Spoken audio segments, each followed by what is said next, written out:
Hi everyone, I wanted to take a second and just recap my month of May and talk about the goals that I talked about in my last video and how they measured up, how I did, my opportunities, what my successes were, and then talk about my new goals for June.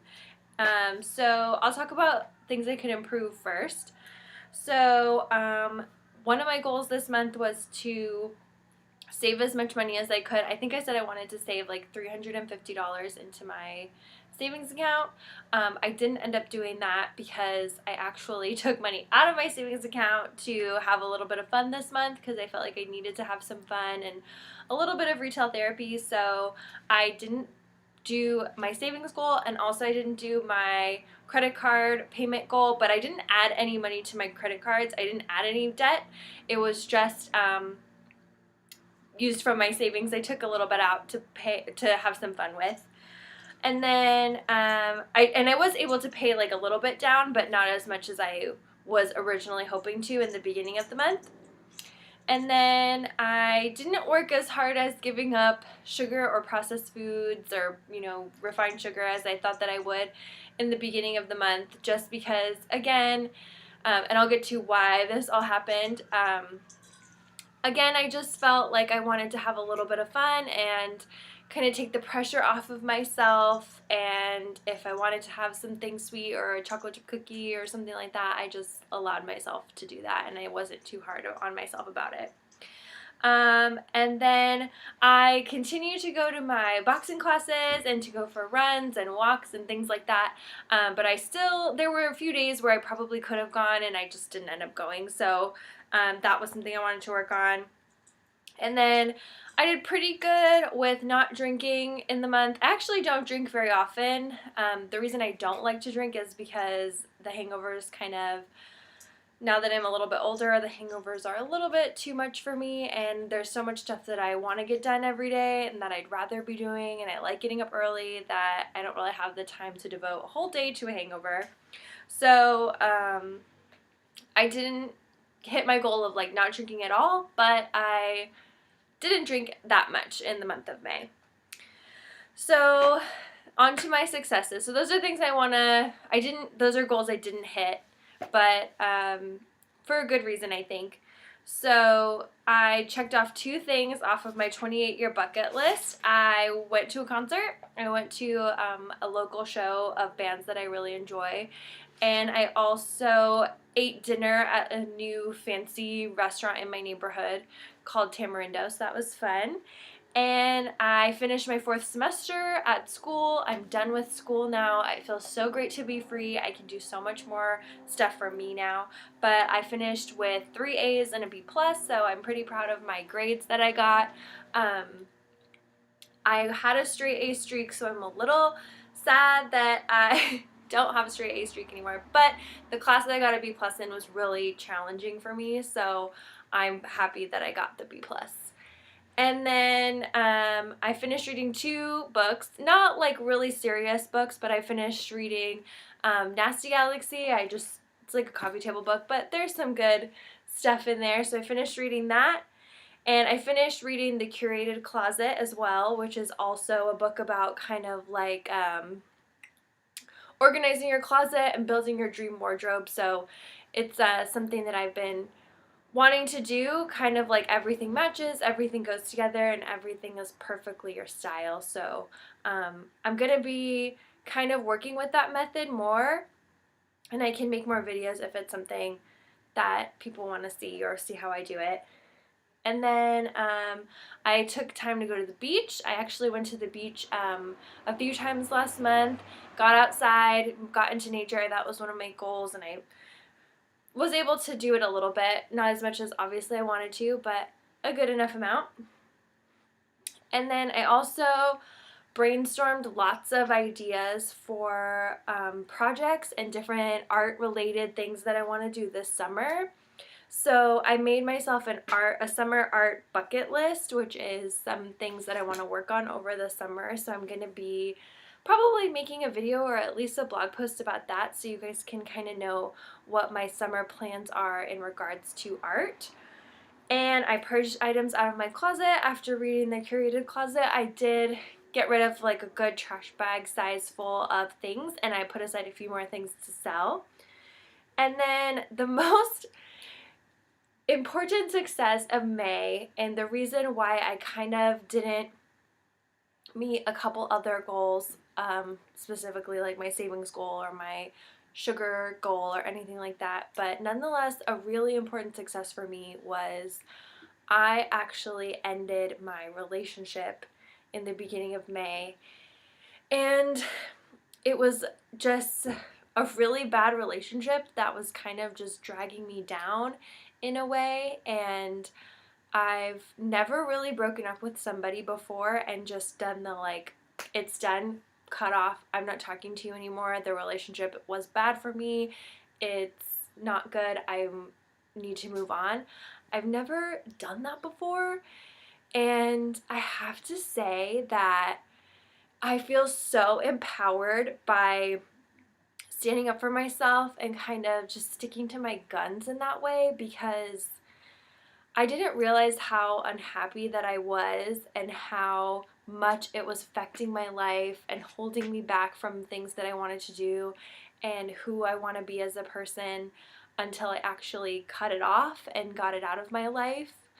And I just feel like so much better and so much more free, just being able to live the life that I want to live and be fully myself, because in my relationship I wasn't able to be myself. And like, of course, like there's been times where it's been hard and I've felt lonely or missed having a person around to talk to and that kind of thing. But just overall, the feeling of happiness and lightness and freedom has been so tremendous, and I'm actually really proud of myself for being able to do this. In the past, when I've broken up with a boyfriend, it's been like very either like drawn out and this thing that goes on for like years of my life where I can't let it go, and I'm having problems like accepting the reality of the situation, or I want to remain like really close friends and things get kind of messy. And this is literally the first time in my life that I've ever just been like, I'm doing this for me. I don't care about the outcome. I don't care about, I guess it sounds bad, but I don't care about the other person's feelings. I don't care about reconciling or making sure that they understand my side of the story. I don't care that about having like the last word or anything like that. And in the past, like I really have cared about that and wanted, you know, when the relationship ended to either like have some kind of like strings attached where they would, you know, we'd be friends and there'd always be like an option there or something. Or like wanting to have that last say of like, you'll really miss me and, you know, you're gonna regret breaking up with me or whatever. And, you know, it's so liberating to know that I don't have to feel like that, and you know, the satisfaction comes from like, I did have the last word because I did something that was right for me and makes me feel good at the end of the day. I feel so much happier than I have in really a couple of years. It was just a relationship that there were a lot of red flags the whole time, and I didn't really pay attention to them, and or I thought that if I behaved a certain way that things would change or be different, or the person would realize these things and kind of change their behavior. But that's another learning thing, you know, lesson I learned through this experience was, if there's red flags happening in the beginning or in just in general in life, like if you have a gut feeling that something just isn't right, it's probably not right, and you should not waste your time on trying to make it right. You should definitely be able to stick to your guns and say, something better is out there for me. This isn't it, so I'm gonna go. And I don't know, I feel really empowered that I did that, you know.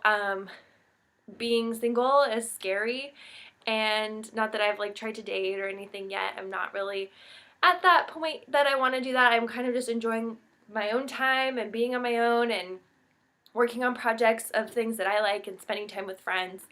But I feel so happy to know that I can do that. I can stand up for myself. I can say this isn't good enough for me, and I know I can get something better in the future. So that was my biggest success of May, and I think it just kind of permeated all other things of my life in a way, and kind of, I don't know, for the first time empowered me to not worry so much about other people's feelings or stay in situations that make me sad or make me feel bad because I'm scared of a what if of being alone, or a what if of having to start over.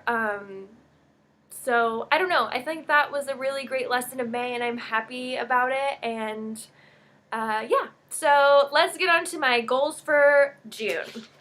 So June is here already. And so basically some of the goals that I didn't do in May, I'm working on in June. So pay as much as I can on my credit cards. I want to pay off one of my credit card bills, like a smaller one. I'm going to pay it off this month. I want to put $350 into my savings account. I want to give up sugar and sugar additives. I'm doing pretty good on that so far. It's only been 2 days, but you know. And then I want to work out every day that I can, which the past 2 days I have worked out. I've gone running, and I've gone to my boxing class today. I want to continue to not drink, or at least not drink during the week. And if I drink on the weekends, I want to limit myself to 2 drinks at a time. It's been kind of hard to not drink alcohol, especially last month. I wanted to kind of let loose a bit and, like, you know, live my life. So I think alcohol is just a big part of like being a young person, and especially in the area of town that I live, there's lots of great bars, lots of great things to do. So there's a lot of alcohol-centric culture. So I'm not going to restrict myself so much, but I'm definitely going to restrict it to the weekends, 2 drinks maximum at a time, because that won't give me a hangover. And then I want to finish reading 3 books. I'm in the middle of a really good book right now that I can't wait to tell you guys about, so keep an eye out for that. I want to work on my summer art bucket list, which I'll share with you guys. I want to drink tons of water. I got the cutest cup. I thought it was over here, but maybe it's not. I got the cutest little drinking cup, so I think it'll encourage me to drink more water. But I've been feeling kind of dehydrated, and my skin has been looking a little just rough lately, so I want to drink more water. I want to work on my online presence, whether that's blogging or with my Instagram. I want to post more things on there. And I want to make time for my personal creative projects. That kind of ties into the other 2, my summer art bucket list and my online presence. Just making time to do that. I'm the type of person that kind of doesn't give myself enough alone time to do things. I'm always like hanging out with friends, and like every free second that I have, I kind of like reach out to hang out with somebody, and then I'm like, oh, wait a minute, like I should just take the night to do my own thing tonight and like work on some art stuff. So I'm gonna try to force myself to kind of do that a little bit more. Like tomorrow night is Saturday and I have the day off, and instead of trying to like run out and find just somebody to hang out with, I'm gonna try to work on some personal projects for the evening. And then my last one is to work on my flexibility. This is something that I've been working on for a little while, just kind of making time to stretch and making time to get my flexibility better, because it'll help me in my workouts. So that's just a small thing, but something I feel like I need to practice more every day. So those were my 11 goals for June. I write them down in my notebook. So I'll share with you at the end of the month what I did, and we'll do a recap of what I did, what I didn't do. Hopefully I can do a lot better on the goals this month than I did last month, but still I think last month was a big success for me personally in my life, and I'm happy with the way that things turned out and what I got accomplished in May. especially for my own mental health and my emotional health. I can't wait for the summer to be free and to just have fun and not have a stressful relationship and a stressful personal life taking away from my creative life and my work life and all these things that are important to me as well. So I'd love to know what goals you are working on for June, or what things in life, like what did you do in May and did you accomplish anything? I'd love to know what you guys are working on. So until next time, bye!